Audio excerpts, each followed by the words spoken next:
சம்மரே இன்னும் ஸ்டார்ட் ஆகல, பட் வெயில் வந்து கொளுத்தி எடுக்குது. ஒரு பக்கத்துல எங்க கடைக்கு போயிட்டு வர்றதுக்குள்ளேயே மூஞ்சியே கலரே மாறிடுது. இந்த டேனை நம்ம எப்படி ரிமூவ் பண்றது? என்னதான் கிரீமு சீரம் போட்டாலும் நம்ம டெய்லி பண்றதுக்கு முடியலையா?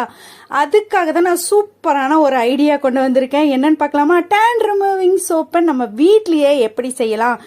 சரி, ஏன் காஸ்ட்லியா காசு கொடுத்து வெளியே வாங்கணும், நம்ம வீட்லயே செய்யலாமா? சரி வாங்க, இதுக்கப்புறம் இதை யூஸ் பண்ணி பார்த்துட்டு எப்படி இருக்குன்னு சொல்லுங்க நீங்களும். இதுக்கு நம்ம எப்பவுமே சோப் மேக்கிங்க்கு வந்து டபுள் பாயிலிங் மெத்தட்ல தான் ட்ரை பண்ணணும். நான் இன்னைக்கு வந்து மீஷோல வாங்கின கோட் மில்க் சோப் பேஸ் எடுத்திருக்கேன். நீங்க கிளிசரின் சோப் பேஸ் கூட எடுத்துக்கலாம்.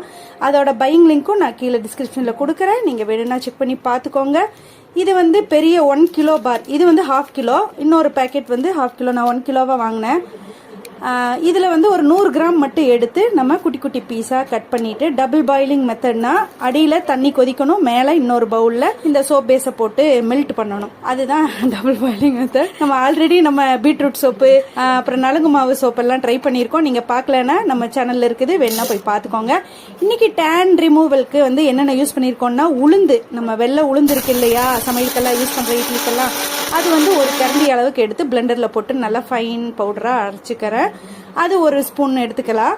அப்புறம் நீங்க இதை வந்து நீங்க சளிச்சுக்கிறதுனாலும் சளிச்சுக்கலாம், இல்ல அப்படியே யூஸ் பண்றதுனாலும் யூஸ் பண்ணலாம். ஒரு ஃபுல் மீடியம் சைஸ் பொட்டேட்டோ எடுத்து தோல் சீவி அதை குட்டி குட்டியா கட் பண்ணிக்கிறேன். உடனே இதை கட் பண்ணா உடனே நீங்க அரைச்சிடணும். நல்லா ஃபைன் பேஸ்டா அரைச்சிக்கோங்க. எந்த அளவுக்கு ஃபைனா அரைக்க முடியுமோ அந்த அளவுக்கு அரைச்சிக்கலாம்.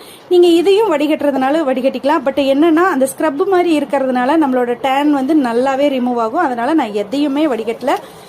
ஒரு ஸ்பூன்ல இருந்து 2 ஸ்பூன் அளவுக்கு உளுந்து மாவும், அப்புறம் அந்த அரைச்சி வச்சிருக்கிறது ஒரு 2 ஸ்பூன்ல இருந்து 3 ஸ்பூன் வரைக்கும் வரும். அதையும் அந்த உருளைக்கிழங்கோட ஜூஸ் அப்படியே ஆட் பண்ணி டபுள் பாயிலிங் மெத்தட்ல கரைஞ்சி வந்த சோப் கூட மிக்ஸ் பண்ணிக்கிறேன். இன்னைக்கு வந்து நான் வந்து சோப் மோல்டு வச்சிருக்கிறதுனால அதுலயே ஒரு 2 டிராப் ஆயில் விட்டு கிரீஸ் பண்ணிட்டு அதை மோல்டு பண்ணிக்கிறேன். நீங்க இந்த மாதிரி சோப் மோல்டு இல்லைன்னா பேப்பர் கப்ல கூட ட்ரை பண்ணலாம், எந்த கப்ல வேணாலும் ட்ரை பண்ணலாம். அப்படியே ஃப்ரீயா விட்டுருங்க, 1 டே ஃபுல்லா விட்டுருங்க. நான் ஓவர் நைட் விட்டுறேன். அப்படியே ரெஸ்ட் கொடுத்துட்டீங்கன்னு வச்சுக்கோங்களேன், மறுநாள் காலையில அன்மோல்டு பண்றப்ப இந்த மாதிரி தான் வரும்.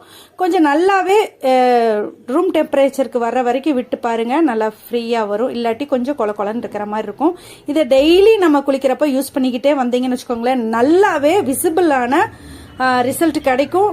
அதுக்கு வந்து நானே ஒரு நல்லாவே டிஃபரன்ஸ் கிடைக்குது. நம்மளோட டேன் எல்லாம் ஃபுல்லா ரிமூவ் ஆகி நம்மளோட கலர் இன்க்ரீஸ் ஆகுதோ இல்லையோ, நம்ம கலர் வந்து டிக்ரீஸ் ஆகாமையாச்சு ஆகும். சரி, இந்த வீடியோ பிடிச்சிருந்தா மறக்காம லைக் பண்ணுங்க, ஷேர் பண்ணுங்க, கமெண்ட் பண்ணுங்க. பாய். நெக்ஸ்ட் வீடியோல மீட் பண்ணிடலாம்.